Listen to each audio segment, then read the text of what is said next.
जय गंगा माता, जय गंगा माता, जय माता मरई, जय चंडी माता। आप सभी साधकों के लिए एक महत्वपूर्ण जानकारी है। वीडियो अंत तक ही देखिए और पूरा देखिए, जब भी आप लोगों को हकीकत पता चलेगी और सच्चाई। तो मैं आप लोगों से ये कहना चाहता हूँ, देखिए जैसे कि आपने टाइटल में देखा होगा, जो गुणी होते हैं और जो भगत जी होते हैं, जिन्हें भगत कहते हैं, उससे पहले मैं ये कहना चाहता हूँ, फ़ोन करने का समय वही रहेगा, सुबह 10 से शाम को 6 बजे तक। उसके बाद स्विच ऑफ रहेगा और हो सकता हो वीडियो लंबी हो जाए, पूरा ही देखना। तो देखिए, जो भगत होते हैं, ओझा होते हैं, गुणी होते हैं और तांत्रिक भी कह सकते हो, जैसे कि इनके पास शक्तियाँ अपार होती हैं, देवी देवता बहुत सारे होते हैं। उससे पहले एक बात और कहना चाहता हूँ, एक बात याद आ गई। मैं ये जो साधनाएँ दे रहा हूँ, 4 साधनाएँ जो भी मैंने दे रहा हूँ नवरात्रों में, तो अपना अपना विधि विधान जल्दी ले लें, रजिस्ट्रेशन करवा लें, क्योंकि आपको विधि विधान नहीं मिलेगा, मंत्र नहीं मिलेगा, मंत्र आप याद नहीं कर पाओगे, विधि विधान याद नहीं कर पाओगे, तो साधना कैसे कर पाओगे? क्योंकि इनके बिना, विधि विधान याद करने के बिना साधना नहीं कर पाओगे, ना ही फलीभूत होगी। और नवरात्रों के बाद मैं साधनाएँ देना बंद कर रहा हूँ, साधनाएँ देना बंद कर रहा हूँ। और नवरात्रों के बाद मैं अपना दरबार चलाऊंगा और दरबार चलाते हुए आपको, जो मेरे पुराने साधक हैं, जो मेरे साधना ले चुके हैं और जो साधक साधना कर चुके हैं और जो अब कर रहे हैं, नवरात्रों में करेंगे, मेरी उस दरबार की वीडियो से उन्हें बहुत कुछ सीखने को मिलेगा, बहुत सी क्रियाएं देखने को मिलेंगी, जो साधना मार्ग में किसी को ठीक करने में, किसी के दुख ठीक करने में, उन क्रियाओं की बहुत ज़रूरत होती है। तो आप लोग हमेशा मुझे फॉलो करना, मेरे चैनल को फॉलो करना, क्योंकि वो क्रियाएं आप लोगों के बहुत काम आएंगी, आगे तक काम आएंगी। ठीक है जी। तो दरबार ही चल आऊँगा, मैं अपना साधना देना बंद कर रहा हूँ नवरात्रों के बाद, और अब साधना बिल्कुल ही बंद करूँगा, क्योंकि मुझे अब साधना ही नहीं देनी, थक गया हूँ मैं साधना दे दे के। अब सिर्फ दरबार चला के लोगों के दुख दूर करूँगा, उनके मार्गदर्शन करूँगा, और आप वीडियो देखना, उनमें बहुत सी क्रियाएं ऐसी मिलेंगी जो कि आप लोगों को आगे चल के काम आएंगी। तो हाँ, मैं जैसे बता रहा था, ओझा, गुणी, तांत्रिक, भगत जी, जिन्हें शीश पे कह सकते हो या शरीर पे देवी देवता आते हैं। तो देखिए, कुछ व्यक्ति ऐसे होते हैं, जैसे एक रवि जी हैं, शायद बुंदेलखंड से ही हैं, रवि है, काफ़ी कमेंट करे हुए थे, मैंने उन्हें आश्वासन दिया हुआ था कि मैं इस पर एक वीडियो बना दूंगा। जैसे कि मान लो, सपोज़ करो मेरे ऊपर ही, मेरे पास शक्तियाँ हैं, देवी देवता हैं, सिद्धियाँ हैं, अगर मैं अहित करता हूँ, किसी का बुरा करता हूँ, किसी का मैं बुरा देखता हूँ, तो उन शक्तियों से मैं बुरे काम लेता हूँ, अच्छे काम नहीं लेता, उन शक्तियों को बुरे मैं इस्तेमाल करता हूँ। तो मैं ये कहना चाहता हूँ, जब हम, बहुत बड़ी बात बता रहा हूँ, ध्यान से सुनना, जब हम उन शक्तियों से बुरा काम लेते हैं, अच्छा काम नहीं लेते, जब हमारा आखिरी वक्त आता है, आखिरी समय आता है, ये शरीर त्यागने का आखिरी वक्त आता है, तो एक तो वो शक्तियाँ इस प्राण को निकलने में बड़ा कष्ट करती हैं, क्योंकि हमने जो अच्छे के लिए चीज़ें बनी हुई हैं, शक्ति देवी देवता बने हुए हैं, उनसे गलत कर्म करवाए हैं। तो एक तो वो ज़्यादा पीड़ना देते हैं, बहुत ज़्यादा दुख तकलीफ़ देते हैं आखिरी वक्त में। और जब हम शरीर त्याग देते हैं बड़े मुश्किलों के बाद, बुरे कर्म करने के बाद शरीर त्याग देते हैं, तो देखिए जब ऊपर जाते हैं भगवान के पास, सबसे पहले हमारे फूल अस्थियाँ माँ, हिंदू धर्म से हो तो माँ गंगा के चरणों में विसर्जन होती हैं। तो पहले सबसे पहले 2-3 साल माँ गंगा अपने घाट पे दूरी खड़ा करके रखते हैं, उसके बुरे कर्मों का हिसाब लेती हैं। जब वो क्षमा कर देती हैं माँ गंगा, तो भगवान के पास यम लेके जाते हैं। तो वहाँ हमारे कर्मों का हिसाब होता है,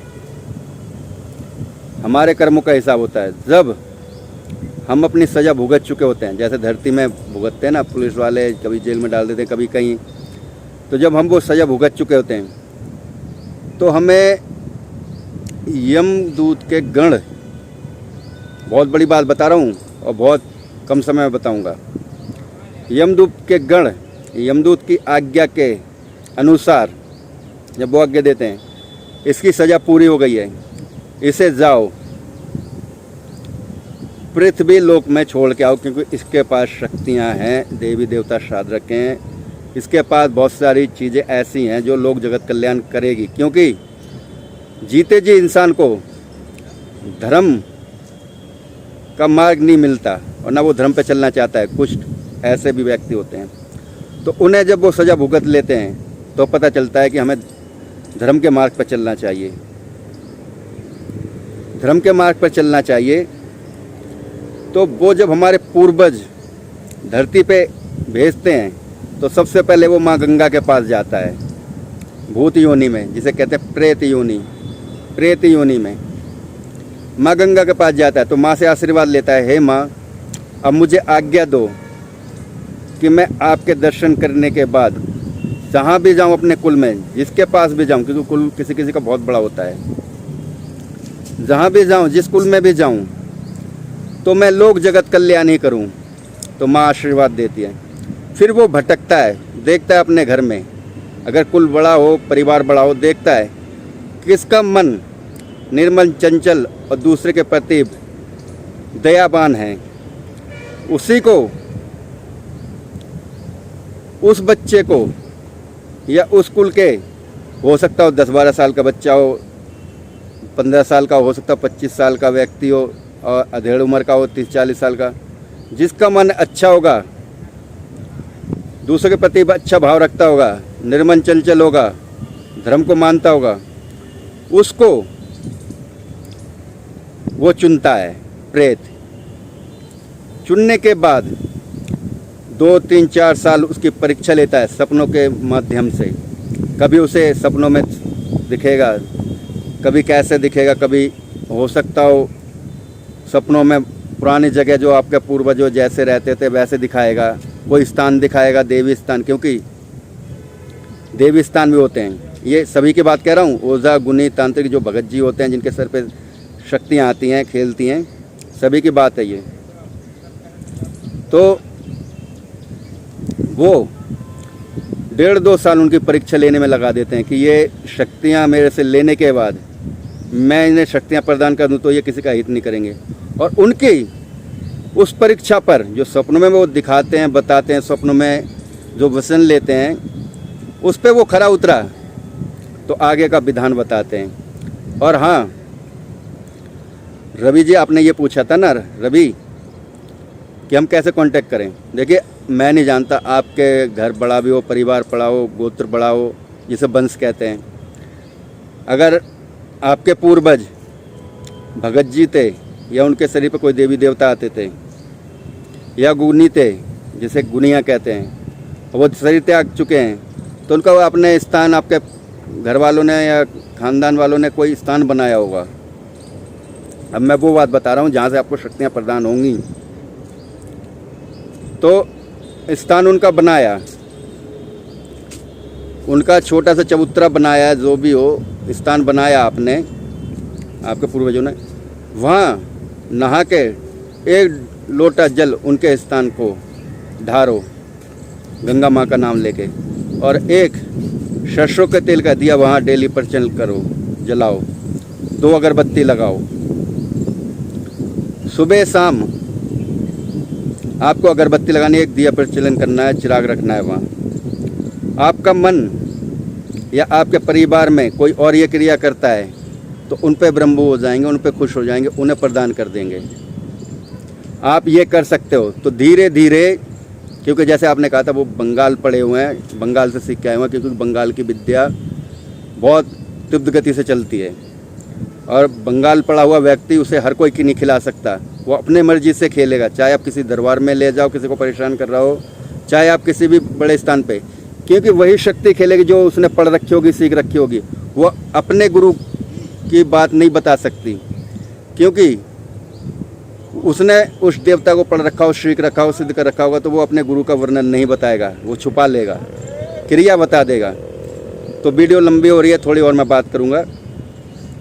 तो आप सरसों का तेल का सुबह उनके स्थान पर दिया लगाओ, ढारो और 2 अगरबत्ती लगाओ। फिर शाम को हाथ पांव धोकर उनके स्थान पर दिया लगाओ, 2 अगरबत्ती लगाओ और जो आपसे बने नारियल, अगरबत्ती, मीठे का भोग वो वहाँ रखो पूर्णमासी अमावस दिए के साथ। तो आपके ऊपर अगर वो पसंद हो गए तो सारी शक्तियाँ स्वप्न में सिखा देंगे, स्वप्न में सारी बंगाल विद्या पढ़ा के चले जाएंगे और हो सकता हो शरीर पे आए, लोग जगत कल्याण करोगे। मगर जिस दिन आपने लोगों का हित करने लगे उसी दिन वो शक्तियाँ छोड़ के चली जाएंगी। तो मैं ये सभी की बात कह रहा हूँ, ओझा गुनी और जिनके पूर्वज अभी जिनका स्थान नहीं बना, तो आप अपने पूर्वजों का नाम पूछकर अपने घर की देवी का, क्योंकि देवी को वो आगे लेके चलते हैं, शक्ति को, उस देवी का नाम और पूर्वजों का नाम रख के आप दिया प्रचलन कर सकते हो घर में।